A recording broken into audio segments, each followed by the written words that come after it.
Hello everyone, तो स्वागत है आप सभी का मेरे पास।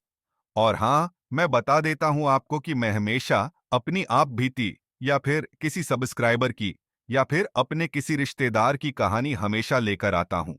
और जो मेरी सारी भूतिया कहानियां होती हैं वहां बीती होती है, मतलब कि मेरे सब्सक्राइबर के ऊपर बीती हो या फिर मेरे ऊपर बीती। लेकिन आज जो मैं कहानी लेकर आया हूं ये एक्स सुमन की कहानी है। सुमन ने कभी नहीं सोचा था कि उसकी सास उसके ऊपर काला जादू करेगी। सुमन मेरी एक सब्सक्राइबर है जो कि मेरी हमेशा से वीडियो देखती आई है। तो उसने सोचा कि क्यों ना वो अपनी भी कहानी सुना दे। मैंने उसको कहा कि तुम क्यों नहीं मेरे साथ ही आ जाती, साथ में बैठ के एक पॉडकास्ट टाइप से वीडियो बनाएंगे। लेकिन उसने मना कर दिया क्योंकि वह नहीं चाहती थी कि उसकी सास की हकीकत पूरी दुनिया को पता चले। बस वह चाहती थी कि यह चीज सबको पता चल जाए कि आखिर सौतेली सास और सगी सास में क्या फर्क होता है। जी हाँ, सुमन ने मुझे बताया कि जैसे ही मेरी शादी हुई तो मैंने उस घर में एंट्री की थी और मैंने जाना। जब तक मुझे नहीं पता था कि मेरे जो हस्बैंड की मम्मी है वो सगी नहीं है, वो सौतेली है। मतलब जो मेरी सास थी वो एक सौतेली औरत थी। मुझे बिल्कुल नहीं पता था कि वो मेरी सगी नहीं है। कुछ दिन जब बीते तो मेरे को उनका व्यवहार बहुत गंदा सा लगने लगा। ना वो मेरे हस्बैंड को इज्जत देती, ना वो मुझे इज्जत देती। हमेशा देखा मैंडिस रेटर देखा तब बेइज्जती करना। लेकिन वही ना, इस चीज को हम लोग कब तक सहते। एक रोज मैंने उनसे लड़ाई कर ली और उसके बाद मैं अलग रहने लगी। हमारे घर में दो मंजिल बनी हुई थी और दूसरे फ्लोर पर मैं अपने पति के साथ रहने लगी और वो नीचे रहती थी। उसने मुझे बताया कि जैसे ही मैं ऊपर अकेली रहने लगी तो मेरे पति काम पर चले जाते थे और मैं अकेली ऊपर रह जाती थी। उसने बताया मुझे कि जैसे ही शाम होती मैं हमेशा देखती अपनी सास को कुछ करते हुए और राग से लेकर आ रही होती थी अपने कमरे से, और वो उसको बाहर लाकर फेंक देती थी। मेरे कभी समझ में नहीं आया। मैं उसको उलान के चली जाती थी और उलाना ही इतना भारी पड़ जाएगा, मैंने कभी नहीं सोचा था। उसके बाद कुछ दिन बीते और मुझे अजीबोगरीब सपने आने लगे, मतलब डरावने सपने। कुछ रूहानी शक्तियां आकर मेरे बराबर में बैठ रही है एंड मुझे टच कर रही है। मैंने यह वाली बात अपने पति को बतानी चाहिए तो पति ने भी मेरे से मना कर दी कि ऐसी कुछ चीज नहीं होती, तुम चुपचाप सो जाओ, तुम्हारे मन का भ्रम होगा। उन्होंने मेरी बात पर यकीन नहीं किया कि तंत्र क्रिया कुछ होती। उसने कह दिया कि नहीं, ऐसा कुछ नहीं होता। फिर मैंने कहा कि चलो अपनी मम्मी को बताऊं। कुछ दिन बाद जब मैं अपने मायके गई तो उसने बताया मुझे। जैसे ही मैं मायके गई, सुमन अपने मायके पहुंची थी कि सुमन ने अपनी मां से कहा, मम्मी मुझे अजीबोगरीब सपने आते हैं। और तुम्हें एक और बात बता देती हूं, जो मेरी सास है ना, वह मेरे हस्बैंड की असली बीवी नहीं है। वह कोई और है, जो कि उसके मेरे ससुर जी ने बाद में शादी कर ली थी, जिससे मेरी असली सास जो थी वो तो मर चुकी है। काफी साल पहले यह सुनकर मां को थोड़ा हैरत सा हुई। मां ने कहा, अच्छा चल कोई नहीं, तू फिक्र क्यों करती है, मैं किस लिए बैठी हूं। मां ने एक दिल दस्ता देते हुए कहा कि जो भी हुआ होने दे, तू जा अपनी ससास से प्यार से बात करी हो। सुमन निकल ली। फिर कुछ दिन बाद छुट्टी काटने के बाद पर उसके सपने आने बंद नहीं हुए थे। उसकी मां ने इतना सिखा दिया था कि अपनी सास से जाकर प्यार से बात कर, क्योंकि आपस में ही रहना है। वो घर पहुंचती है और वह अपने घर पहुंचने के बाद अपनी सास से बात करने लगन जाती है।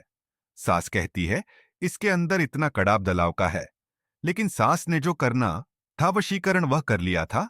उसको हकीकत तो यह थी कि उसका मन जो था सुमन का, वह उसके मां ने भटका था।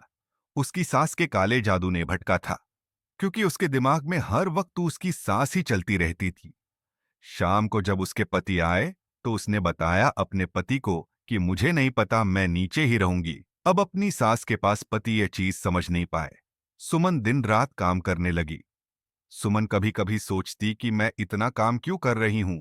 मेरी सास मुझसे कुछ भी कहती कि जाकर ये दूध ले आओ, पानी ले आओ, मैं हर वक्त लाकर देती हूं, कभी मना नहीं करती। पता नहीं मुझे क्या हो गया है। सुमन इस वशीकरण के खेल को नहीं समझ पाई थी।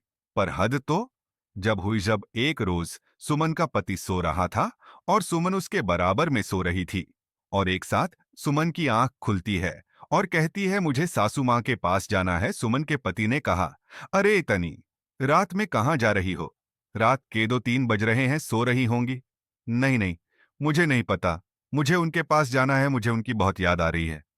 उस समय सुमन कांपती समझ गया कि कुछ तो गड़बड़ है। सुमन ने मुझे बताया कि मैं जान गई थी कि कुछ तो मेरे अंदर दिक्कत है, पर मैं किसे बताती, पति को समझ में आ नहीं रहा था। फिर कुछ दिन बीते, सुमन के पति ने अपनी कलीग वगैरह से बातें करी कि ऐसे ऐसे मेरी बीवी को अजीबोगरीब ख्याल आते हैं, मेरी माँ के पास भागती रहती है। जो सुमन के पति ने बताया नहीं कि मेरी जो माँ है वह मेरी सगी नहीं है, वह पराई माँ है, और यही चीज इंसान को जिंदगी में बहुत सारे दिक्कत देने लग जाती है। फिर जो हुआ, एक रोज सुमन के पति को गुस्सा आ उसने कहा, तुम दिन भर अपनी सास के पास लगी रहती हो, तुम ऊपर चलो, हम लोग ऊपर रहा करेंगे। सुमन ने बड़ी गंदी तरीका से उनको धक्का दिया और कहने लगी, तुम्हें जाना है तुम जाओ, मैं नहीं जाऊंगी तुम्हारे साथ, और कुछ भी कर लो मैं तुम्हारे साथ जाऊंगी नहीं। ये सुनने के बाद सुमन का पति थोड़ा हैत सा रह गया। यह किस प्रकार मुझसे बात कर रही है? एक तहजीब और लहजा नाम की चीज होती है, पर इसके अंदर मुझे ऐसा कुछ नहीं दिख रहा है। वह गुस्से में कहती है, कहता है कि तुम में अगर तमीज नहीं है, तुम मुझसे बदतमीज से बात करने की जरूरत नहीं, कल्ली अपने माइक चले जाना। सुबह सुबह बैग उठाते ही अपने माइक निकल और रास्ते में जाते। उसके अंदर एक ही विचार आ रहा था कि वह अपनी सास के पास वापस लौट जाए, सास से जाकर बातें करें, सारी बातें बताएं अपनी सास को, और जितने भी लड़ाई बड़ाई हुई है सबको सॉल्व करे। और वो अपने माइक पहुंच जाती है। और 1-2 दिन गुजरते हैं कि सुमर अपनी माँ से कहती है, मम्मी मुझे नहीं पता, मुझे मेरी सास याद आती रहती है। उधर से दामाद का फोन आता है, दामाद कहता है सुमन यहाँ से भाग के चली गई है, तो कहती है कि वो मतलब लड़की की माँ कहती है, सुमन की माँ कहती है कि ये तो कह रही थी तुमने भगाया है। फिर वह कुछ नहीं कहता, वो फोन काट देता और बाइक लेकर उनके पास पहुंच जाता है, क्योंकि 2 घंटे का रास्ता सिर्फ वह बाइक से ही पहुंच जाता है। और जाकर कहता है कि सासू माँ नमस्ते नमस्ते, और उसके बाद सारी डिस्कशन करते हैं। अलग कमरे में सुमन, एक अलग कमरे में दोनों जने समझ जाते हैं कुछ तो गड़बड़ है। उसके कारण वो एक तांत्रिक के पास जाते हैं, तांत्रिक को जाकर फोटो वोटो दिखाते हैं। मन का वो बता देंगे, इसके ऊपर तो वशीकरण किया गया है। किसने? वो। तो तुम इससे खुद जाकर पूछ लो कि इसको किसकी दिन भर याद आती है, और उसके बाद मेरे पास आ जाना। इसको लेकर दोनों जने घर आते हैं। अंदर घुसते ही उसका पति गुस्से में जा कहता है, तू ये बता मुझे कि तुझे दिन भर किसकी याद आती है? सुमन बड़े गुस्से से बोलते हैं, तुम्हें ज्यादा पता है, मुझे मेरी सास की याद आती है। जब वो ऐसे कहती है ना, सास की याद आती है, तो भाई उस समय रोला हो जाता है। सुमन का पति मतलब है जाता है कि मेरी माँ ऐसा काम कैसे कर सकती है, वह मेरी बीवी के ऊपर कुछ नहीं समझता। सुमन को ले जाता है तांत्रिक, तांत्रिक पड़ पुड़ के धागा धगा देता है, और शून्य शून्य रूप भी ले है, जाओ तुम्हारे लड़की को कोई दिक्कत नहीं हो। पर वही 3-4 दिन बाद फिर वही पति से लड़ाई, सास से प्रेम।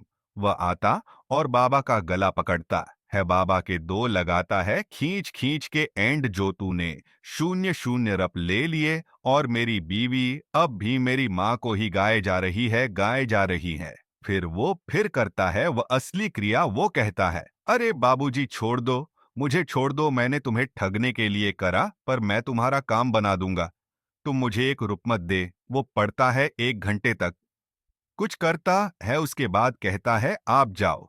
जब सुमन का पति अपने घर पहुंचता है तो जाकर देखता है कि सुमन उसका इंतजार कर रही होती है। वो बड़ा खुश हो जाता है और अंदर जाते हैं दोनों जने। ऊपर जाकर अपना खाना ना खाते हैं, उसके मन से बकुल विचार चला गया। उसके बाद सिर्फ 3 दिन ही गुजरते हैं और सुमन का पति ही बाहर वो ले लेता है फ्लैट। दोनों जने बाहर रहने लग जाते हैं और उस बुढ़िया का वशीकरण उसके ऊपर क्यों दोबारा से ऐसा नहीं कर पाता, क्योंकि वह राग जिसको डालती थी सुमन, उसको कूद ही नहीं पाती, क्योंकि सुमन वहां से दूसरी जगह निकल गई। उसके बाद कुछ टाइम बीता तो उसके पति ने बताया कि मेरी माँ ने तुम्हारे ऊपर यह सब कुछ करा। सुमन हप में रह जाती है और कहती है कि मैं तो सासू माँ को इतनी इज्जत करती थी, उन्होंने मेरे साथ ऐसा क्यों करा? क्योंकि तुम पहले, सुमन का पति बताता, क्योंकि तुम पहले बहुत ज्यादा बदतमीजी करती थी, मेरी माँ के साथ उनकी बातों में नहीं आती थी। एंडल उसके बाद आज सुमन के पास 2 बच्चे हैं, दोनों लड़के हैं और काफी सुखी की जिंदगी जी रही हैं। भर ही रहती है। उसके पति ने इतनी तरक्की की कि उनके पास आज खुद का फ्लैट है। कभी वह किराए पर रहा करते थे। बाकी सुमन को मेरी कहानी काफी अच्छी लगी, इसलिए उसने मेरे को अपनी कहानी सुनाई। अगर आपके पास भी आप बीती कोई दास्तां है तो मैं इसलिए बैठा हूं। बस कमेंट करिए, आपकी कहानी यहां पर सुनाई जाएगी। बाकी शेयर लाइक करें। बिना ना जाना, please subscribe our channel horror night videos.